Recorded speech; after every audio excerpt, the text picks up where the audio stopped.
Hey everyone, welcome back to the show. My name is Chase Davis and I'm your host. You're joining me for Proof Theology. Today on the show we've got Caleb Morell to discuss his book, A Light on a Hill, which recounts the history of Capitol Hill Baptist Church in Washington, D.C. A couple of housekeeping items before we get into that conversation. I wanted to remind you about Burn the Ships, a conference we have coming up here in Boulder, Colorado at our church, the Well Church. You can get over to boulderwell.org/burntheships, get early bird tickets up until the beginning of May.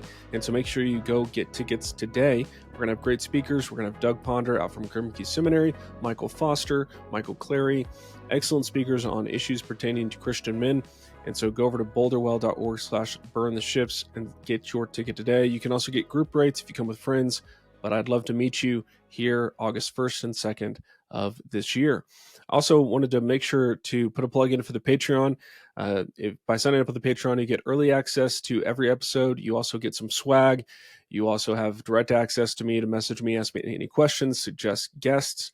I'm also doing a study of the 1689 over on the Patreon just for Patreon subscribers, and I'm walking through chapter by chapter. I find it a really great time. I'm teaching this at Sunday school in my church anyways, and so it's an easy way for me to provide theological training to you so you can study a good historical confession and be better equipped in your theology. So head over to the Patreon in the show notes and join me on the Patreon for that study. Let's get into today's episode. Welcome back to another episode of Proof Theology. My name is Chase Davis. It's good to be with you here today. We're going to talk with Caleb Morell about Capitol Hill Baptist Church up in Washington, D.C. Caleb, thank you so much for coming on the show today. Thank you so much for having me. And you are an assistant pastor up at Capitol Hill. Kind of introduce yourself to the audience. Let them know a bit about you. Yeah, so I've been serving on staff at this church here in D.C. for about 6 years. I'm married to Claire. We have 3 young kids. I grew up in Stockholm, Sweden, where my parents are missionaries, and came back to the States, where I was born in Wisconsin. Came back here for college to study at Georgetown University. So came here to D.C. and studied politics, hoping to work in politics, and ultimately the Lord navigated me toward ministry. And also in a doctoral program at Midwestern Theological Seminary studying historical theology. That's excellent. I share a similar interest in historical theology, so I've got to ask about it. You're at Midwestern doing historical theology. What is your emphasis there? What are you studying? Yeah, so I was drawn there by Thomas Kidd, who's my advisor, and I'm looking at the role of the office of elder in Baptist history, trying to kind of trace this topic of leadership roles in the church. You know, traditional Baptist churches will have a single pastor and plural deacons, and yet in the last 30 some years, 40, 50 years, there's been a revival of plurality of elders in local churches, and it has a history in Baptist churches, but a not very well-known history, and it's not a very neat history. It's so I'm just trying to turn over every stone and find what I can. Several people have told me that they've tried to write this dissertation and stopped because they were not able to find enough. So I hope somehow I'm able to overcome the odds and produce a worthwhile dissertation.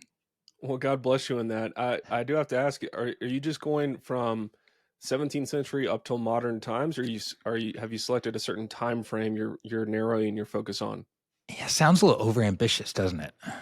Kind of like I'm setting myself up for failure. Is that what you're suggesting? No, not at all.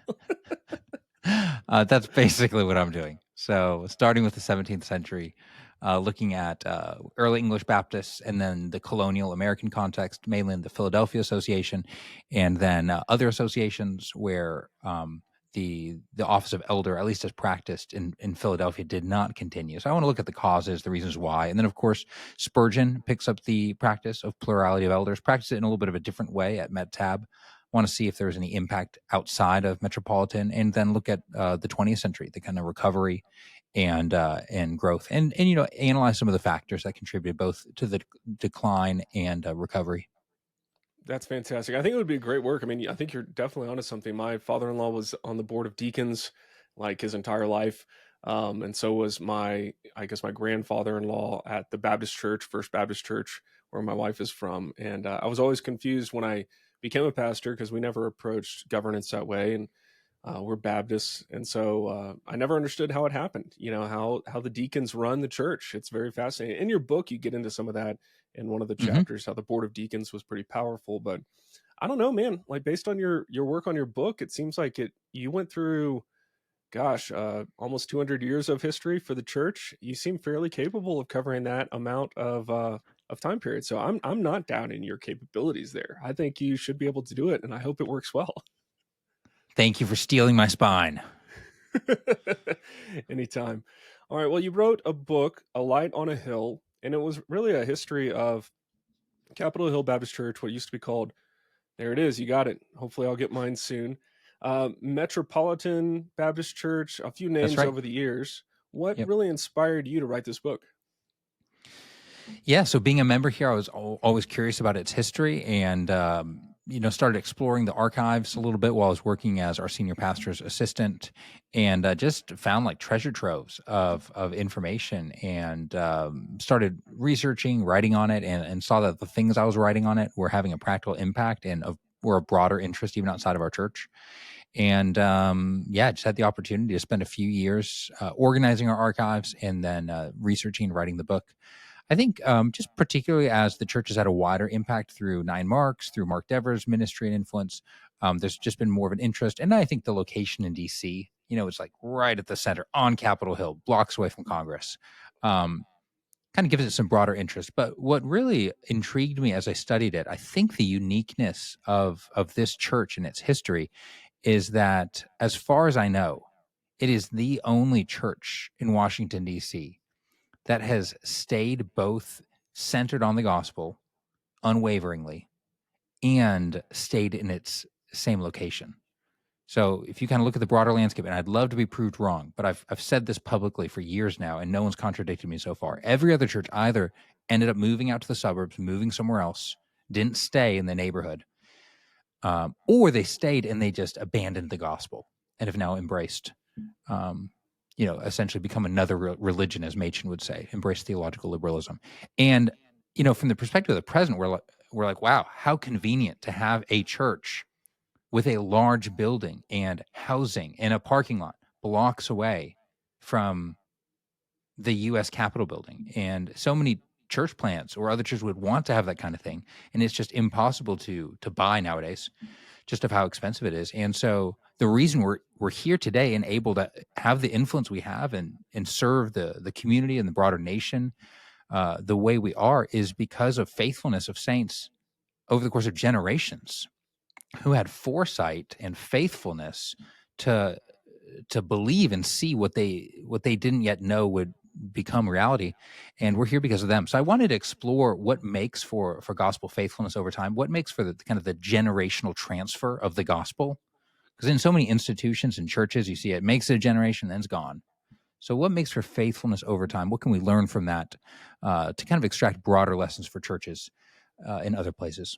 Yeah, that's fantastic. And I sympathize with, I think Mark Dever wrote the forward, and I think he opened it by saying, "Who would want to read this?" And honestly, when I heard about the Fair book, I enough. was kind of like, "I bet this is going to be dry." And as soon as I got into the first chapter, I was like, "I just want to read the whole thing. This is incredible. You're a really good writer on it, and so I really appreciate the work you've done." At the Thank end you, of the brother. book, yeah, at the end of the book, you mentioned it kind of came out of some research, like many, like me, you, other Yep. people of our kind were researching in 2020. Hey, what has the church done historically in response to a pandemic? And so you were researching the Spanish flu and the response that your church had to the Spanish flu. And there was kind of an article that you wrote that went a bit viral. Kind of tell me, before we get into the a few chapters in the book, tell me what you discovered in that research and how that church or other churches responded during the Spanish flu that helped you guys make decisions for 2020. Yeah, so the Spanish flu hit the district and the nation in 1918. It came in November, and it resulted in hundreds, and if not thousands, of deaths. So just in our area, um, and a lot of similarities to COVID in many ways, although far more deadly. The Spanish flu also mainly impacted children. So thankfully, COVID did not largely affect children. And so the one major difference of the Spanish flu is that it mainly killed children and young people. So we lost 2 members in their 20s during the Spanish flu.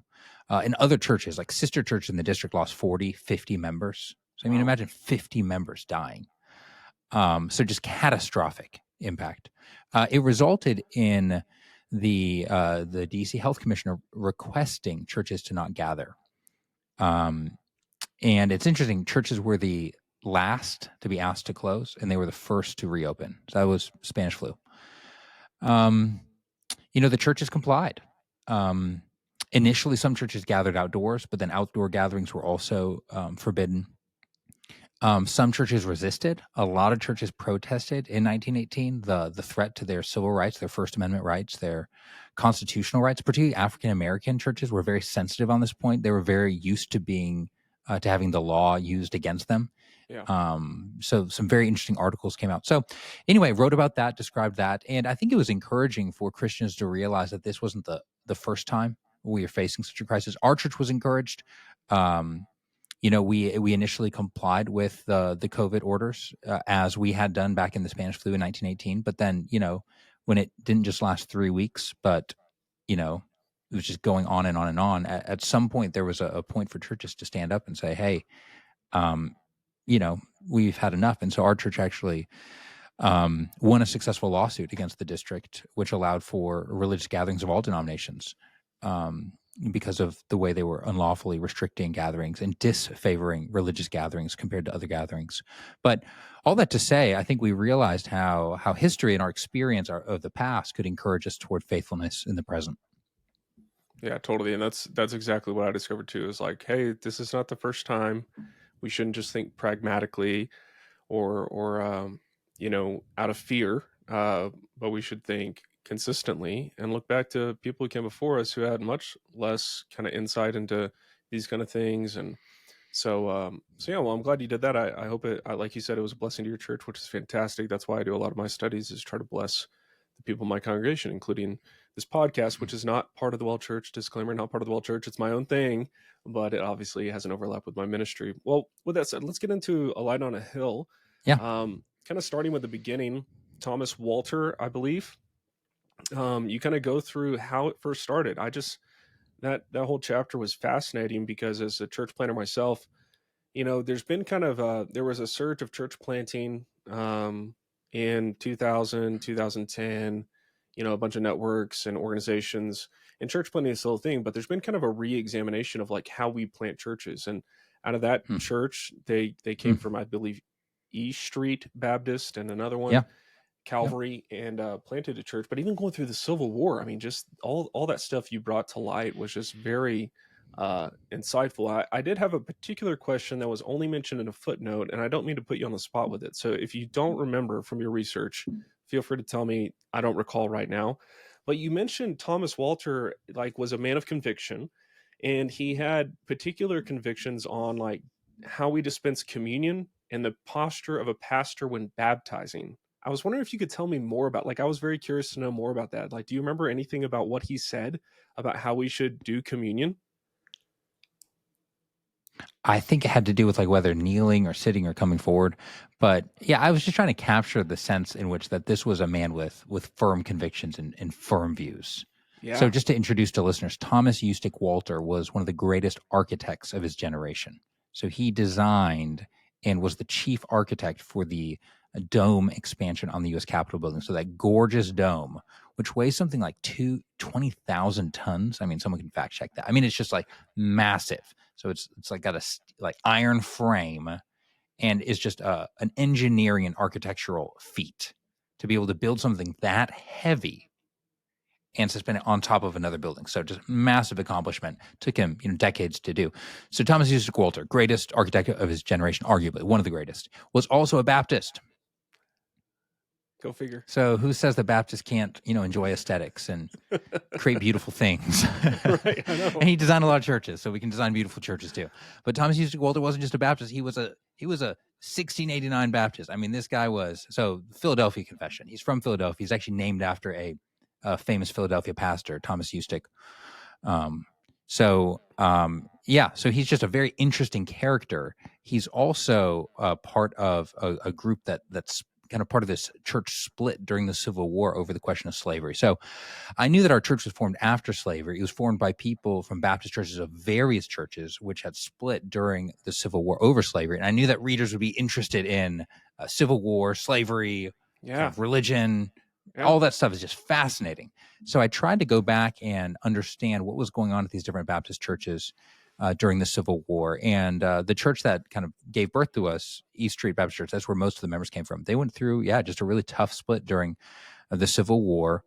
And so I recount that in chapter 1 and introduce Thomas Eustace Walter, introduce some other characters who were involved, just to give readers a little bit of a sense of where we were coming from. But the church kind of came out of this very fractious church, East Street Baptist Church, which is another church that's still preaching the gospel today. It's not located in the same part of the city, so they kind of moved out a little further out, but still preaching the gospel today. Restoration Church, doing great work.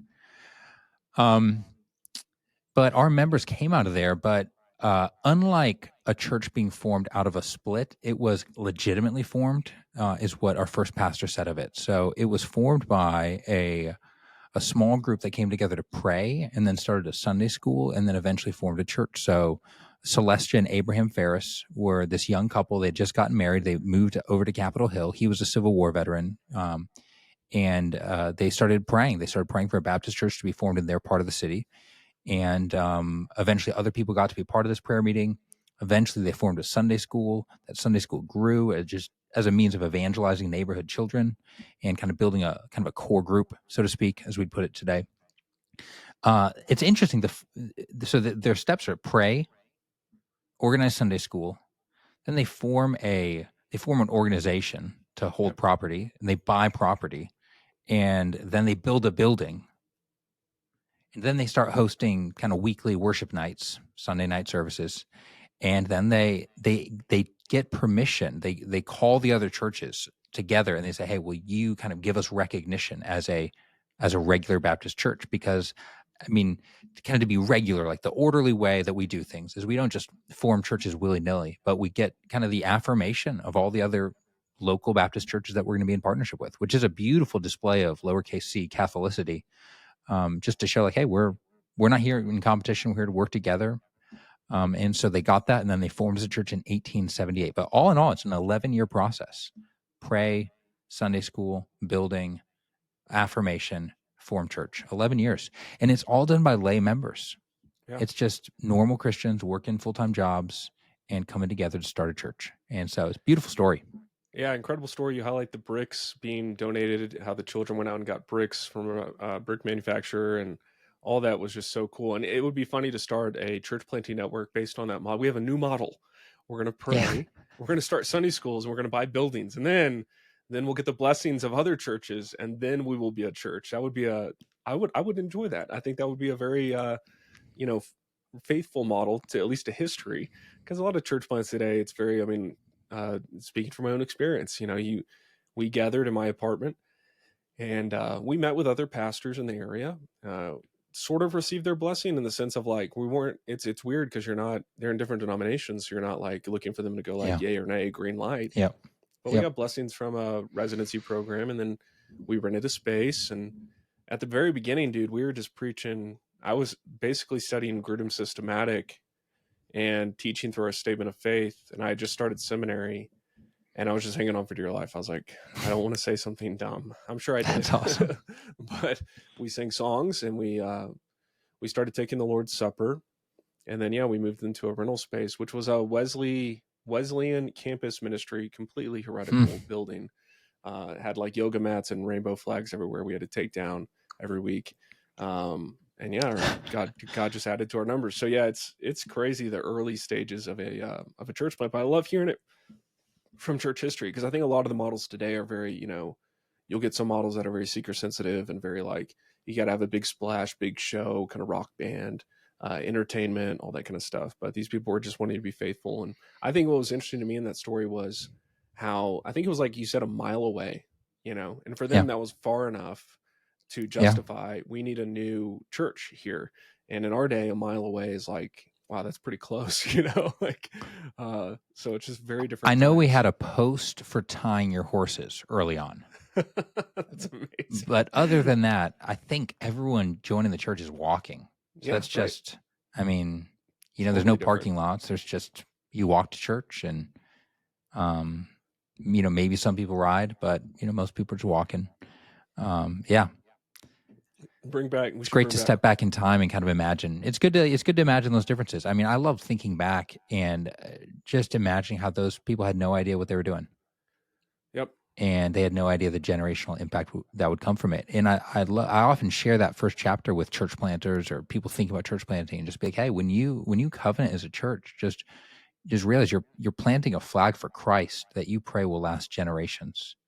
And 100 years from now, that our prayer should be that this church will still be preaching the gospel, and there'll be fruit in eternity through these small, very mundane, like those little acts, taking down those flags or rolling up the mats. It's like, it seems so mundane. It seems so insignificant in the grand scheme of things. Like, who sees, who cares? And yet that's part of planting a flag for Christ and creating a community, which is going to have eternal impact. Yeah, it's amazing. Yeah, we should bring back the horse post in front of Capitol Hill. I think that'd be funny. Get people riding to church again. That would be pretty cool. All right, so Thomas Walter, he's the first. So that's where I was a bit confused. Maybe I just didn't read close enough. Was he the first pastor, or was he, just the No, architect he that was was just part one of of the those congregation? figures I traced in the story. Our first pastor I talk a lot about is Joseph Parker. Joseph Parker That's right. was a New Englander, That's and right. he ended up spending some time in the South, but coming through DC a lot. And he was called as our first full-time pastor. We had an interim before that, but Parker's really the first guy to take the reins, and had a faithfully got us started. That's great. Well, I wanted to jump to a guy. I think it's Green Clay Smith. Yeah. Is that his name? Yep. There's an article you published in American Reformer. I'll put a link to that in the show notes for the listeners. But you wrote on him, chapter 5. Kind of tell me some of his story. I mean, he was almost president. I mean, because Abraham Lincoln was assassinated, he would have been the vice president, and then he would have become the president instead of Andrew Johnson. And so, tell me some of this guy's story because it's very fascinating. Before we hear from Caleb on that topic, I wanted to remind you of the Ancient Language Institute. They offer courses in Latin, Hebrew, Greek, and Old English. It's for kids and adults. You can go to their website, ancientlanguage.com. They have a summer course coming up, and you need to go sign up before that registration closes. They offer a 100% money back guarantee, so it's a no brainer. It's a free risk to you to sign up today. What it's going to help you do is really engage with texts that come from Western civilization. You're going to be reading in the class Virgil's Aeneid. You're going to get into the Greek and the biblical Greek. And it's a great way to really understand God's word and understand our history better. These classes are highly flexible. They're live online, they're remote, and they're taught with a living language approach rather than kind of rote memory. They're going to get you into the text day one. So head over to ancientlanguage.com. Let them know that I sent you. It's a 100% money back guarantee. Join them for their summer term coming up this summer. Yeah, so fascinating figure, Green Clay Smith. I think he was born in 1826. He was part of the Clay family of Kentucky. So it's like he's cousins with Cassius Clay, and maybe his uncle or great uncle is Henry Clay. It's some kind of relationship there. But he's basically like Kentucky royalty. He serves as a general during the Civil War. And it's important to remember that in Kentucky, Kentucky's of course divided, but the Clays sided with the Union, and very significantly. And so he goes and serves as eventually becoming a brigadier general, but played a very important role in the Civil War. He goes on to become friends with Lincoln. He's a pallbearer at Lincoln's funeral. And the rumor that was always spread throughout his life and frequently repeated was that at the Republican National Convention for Lincoln's second term, there was talk that Green Clay Smith would be the running mate. And the story went that it was between Johnson and Green Clay Smith, and eventually they went with Johnson, which was unfortunate. Green Clay Smith denied that story. He said that Okay. wasn't true. And the official minutes, as far as I can tell, from the Republican National Convention of 1864, bear that out. But it's still a fun kind of counterfactual in history. And it was a rumor that was frequently told by Yeah. close friends of his. So you wonder if there's something going on there. In any case, he goes on after the war to become territorial governor of Montana. He serves as a congressman, but then after his governorship, he quits politics to be, well, in a sense, and becomes a pastor, and not just a pastor, but a Baptist pastor. So his family is completely embarrassed, and he just plants dozens of churches around Kentucky. He's elected moderator of the Kentucky Baptist Association for like 30 years and is just this larger than life figure. And his last pastorate is in Washington, D.C. at what was then called Metropolitan Baptist Church, today Capitol Baptist Church. So he comes here. It's kind of a very well-known figure. The church had kind of gotten its legs under it by 1890. But I can't understand for the life of me why he came here in particular and what kind of brought him to this church. But he had a faithful ministry here for 5 years, was very beloved, pastored here till his death. And just brought enormous kind of prominence to the church. He's friends with the Supreme Court justices and is always having them over to the church to like speak at events. It's like that kind of a thing. So that's 1890 to 1895. That's amazing. Why was it so controversial that he became a Baptist minister amongst his family in Kentucky? I don't know a ton about the Clay family, but that's what someone else wrote about him. Maybe the respectable thing to do would be to become Episcopalian or something like that. You just don't become a Baptist. I think it's still a little bit that way today in some circles. Definitely. But of course, with his like political background, he never viewed a complete separation. There's the sacredness of the duty of the gospel minister to be the one proclaiming the gospel, the saving message, to be administering the ordinances, and yet he remained a firm kind of temperance advocate his whole life. There's a fun story there of how he became a temperance man, but he was actually the presidential candidate of this third party called the Temperance Reform Party in 1876.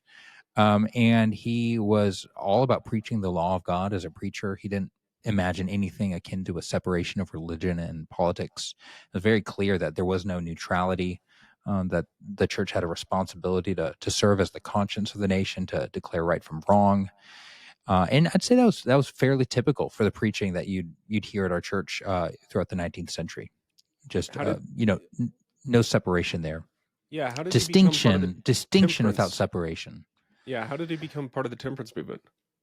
The way he recounted it was he used to trade a lot in whiskey, and he had a dispute with a hotel owner in DC, and kind of decided to rip the hotel owner off and kind of sell him whiskey at a higher rate, and make a bunch of money in the process. But then when he came to the hotel to collect his money, the hotel owner had put a big, like, all these posters of Green Clay Smith's face on it, and Green Clay Smith's whiskey, buy it here. And I guess by that time, the liquor trade, as it would be referred to by temperance advocates, was viewed kind of with great moral disdain. That kind of became the next big moral reform issue after slavery. So in terms of moral reform issues in 19th, 20th century, you see the abolitionist movement essentially translating into the temperance movement or prohibition movement. And people kind of get confused by this, and they're like, what's the problem with having a drink? Like, the Bible encourages, it has a generally positive view toward alcohol, not toward drinking in excess, not toward drunkenness. That's very clear, but moderate drinking, enjoyment of all good things, as Paul says to Timothy. And I think you got to step back and not think about it, as most evangelicals just do, individual ethics. And you got to think about it more through the realm of social ethics, and ask, what is the overall societal effect of a massive industry that is adopting predatory practices to addict people to something that will destroy them and their families, and have a corrosive effect on national morality, individual morality, on the family, and is a major contributor toward breakdown of just kind of a very stable worldview. It's a massive contributor toward Sabbath breaking, toward divorce, toward domestic abuse and violence. So I think you got to think about it through that social framework, less as an individual ethics thing, and a little bit more like the opioid epidemic. It'd be like churches speaking up and saying, like, hey, we should hold, these pharmaceutical companies accountable for destroying families. And so I think you got to kind of think a little more along those lines. But anyway, Green Clay Smith, a big temperance advocate, which would have been fairly typical among Baptists at the time. Yeah, that makes sense. And I think correlate could be today gambling, because gambling is so common amongst especially men, sports gambling. It would be interesting for a whole movement of churches to say, no more. This must stop. It's always interesting out here because they're always in every state. It seems this way, but in Colorado, they're trying to open up, more opportunities for gambling. And I'm always, meeting with men from the church. I'm like, no, like just this is bad for people. I don't. Yeah. You can make all sorts of arguments you want, but so like social. This is not a good social ethic to have Yeah. commonly and so widely available, and it's everywhere up there with pharmaceuticals on commercials and that kind of thing. But Mm. Green Clay Smith, some of the stuff you recounted, he said Christianity alone carried the dual capacity of influence for good in this life, and it only procured the happiness mankind yearned for in the life to come. It should be carried into every calling among men and into the halls of legislation. And so, like, what those 5 years he served at Capitol Hill, you're saying this is very common. And I think not many, some Baptists may be embarrassed by this because, like, if you were to take him and put him today, and he were to do the same thing, the words he would get called would be called like a theocrat or something like this. So, how should Baptists today kind of look at him and kind of go, you know what, maybe he was onto something there? Because I think especially in debates about Christianity and politics, Yeah. the kind of separation, that kind of thing, I enjoy reading about guys like that because I too view them as normal. That's just normal preaching. Mm. Do you think most Baptists today would view them as normal? Do you think they would be scared of kind of that kind of language, and they would want a more neutral public square? What do you make of that? Yeah, I mean, I think it's increasingly being recognized that we're living on the fumes of a Christian culture and Christian shaped laws. And I would just say what Green Clay Smith said is that our murder books say you shall not murder, and yet God is the one who says thou shalt not murder, and we put that in our statute books because God said you shall not murder. And I think we all get this intuitively, like, well, why do we have laws against murder? And it was because it's recognized that there's a good that is worth protecting. Well, how do we know it's a good? It's not just because we have power. It's not just, because, some people came at like a total positivist view of the law. It's because God's written this on our hearts. And he's revealed it in creation, and he's revealed it in his word. And the fact that it's revealed in God's word doesn't mean we shouldn't advocate for it publicly. It's all the more reason to. God's written it in his word to further confirm what's revealed in creation.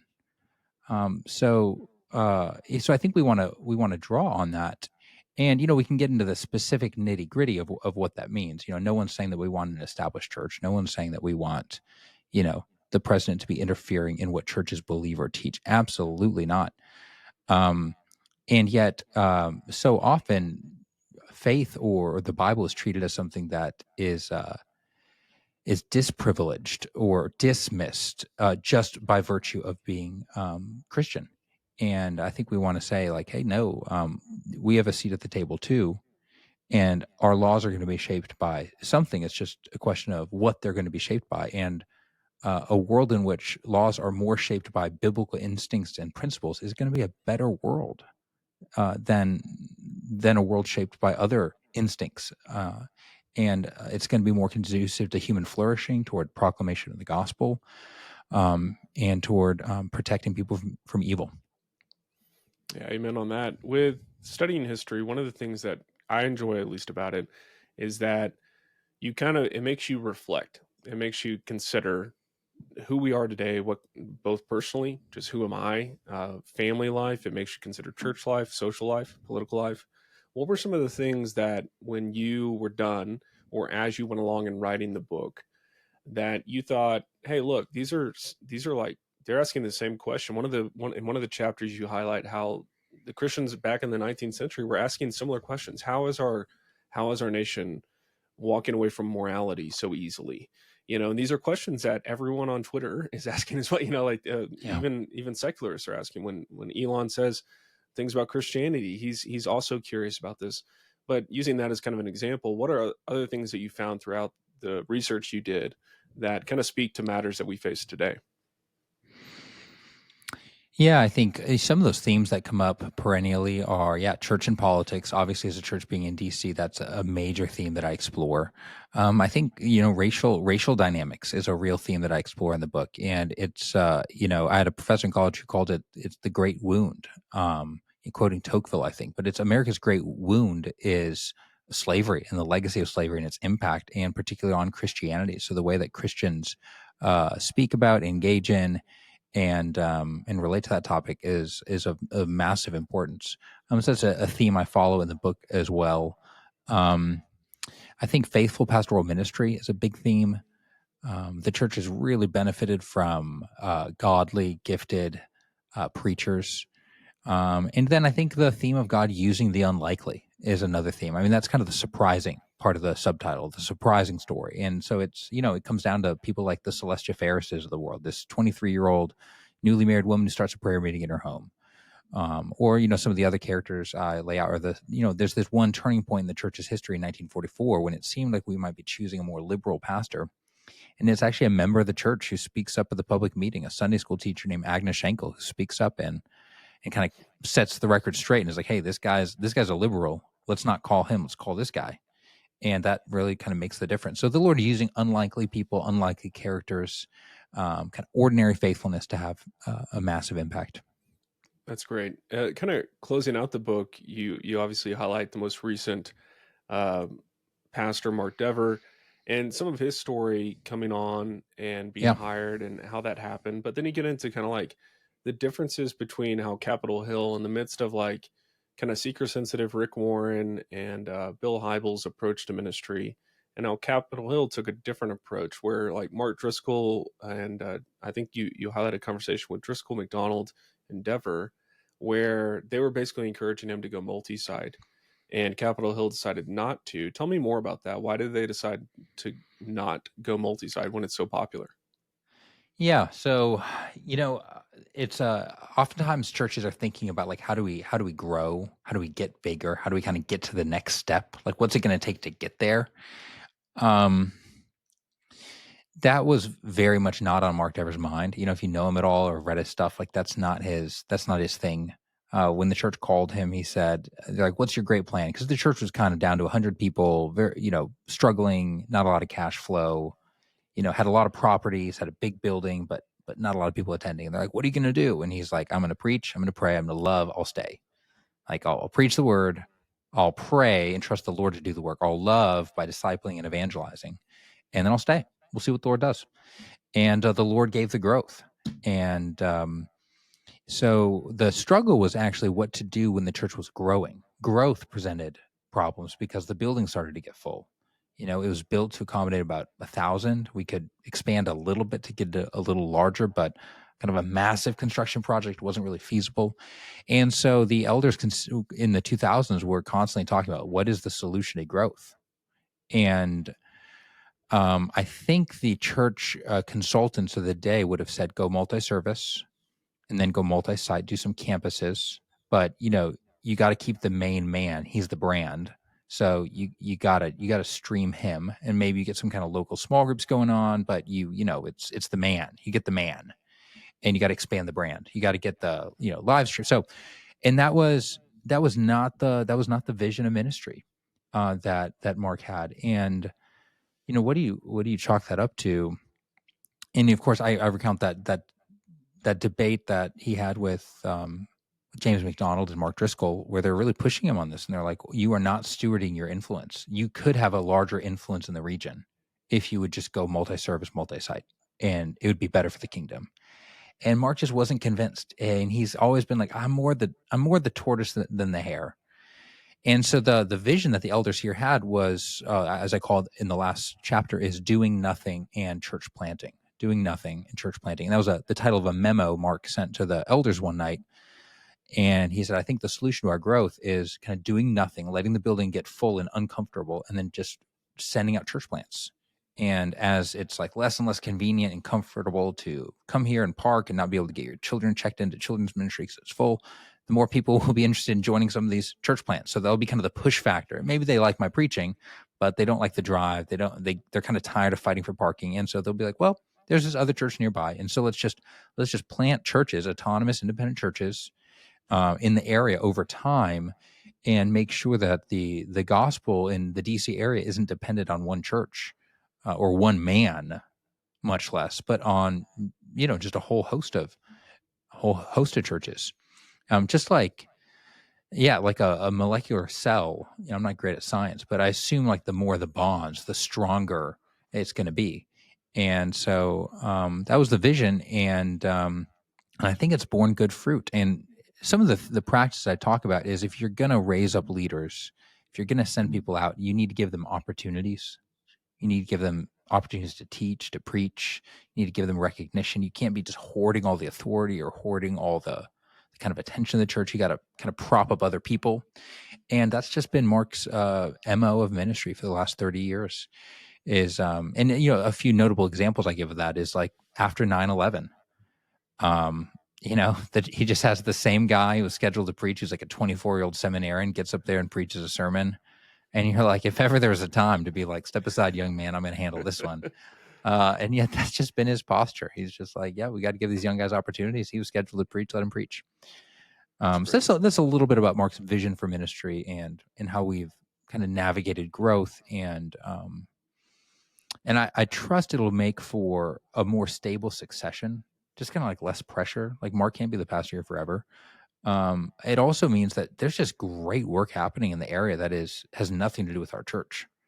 Like, there's just other churches that are up and running and doing great, and we just celebrate that. And are grateful for the partnership in the gospel. That's how we got started, and that's kind of our vision going forward. That's great. As far as it sits today, I've never had the privilege of joining you all for Sunday worship, but is it how big is the sanctuary at this, or do y'all call it a sanctuary? Is it a fellowship room, or what do y'all call it out We there? have an auditorium, main hall, west hall. So it's an interesting building.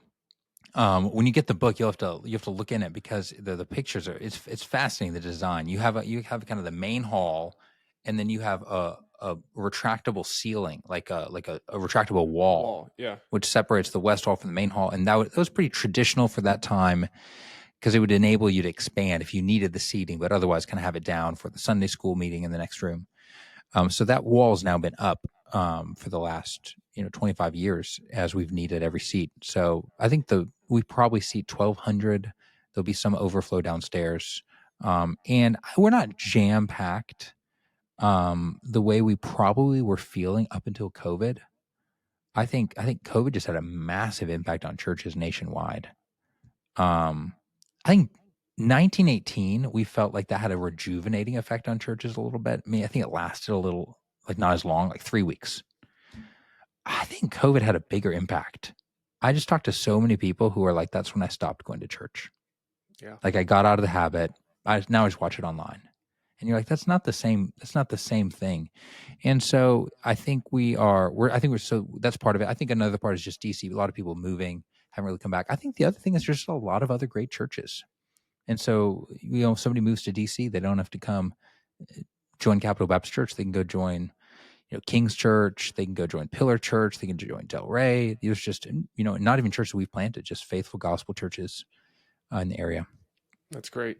As far as just kind of wrapping up, as far as like how the worship has changed over the years, because the problem with a book like yours and someone like me is, you mentioned one document, and I'm like, I gotta go find it. I want to find this hymnal that they were using. So I looked up the hymnal and I was reading through it before we got on the air. Anyways, so has the worship style, because that was a big thing back in the 90s, worship wars and all that in churches, has the worship style remained pretty consistent in terms of, I think y'all are known for, really kind of piano driven, kind of congregational led singing. Obviously you have leaders up on stage, but has that been a we call it theme? blended worship, kind of mere accompaniment, blended worship. So that would be, now our philosophy of ministry would be that the congregation is the main instrument. And so we want to hear the voices. So we got to get we want the accompanists to accompany, but to supplement. And the main sound heard should be the congregational voices. So you can look up on Spotify, Capital Baptist Church, and we've got maybe 6 albums up there, congregational singing, a lot of a cappella.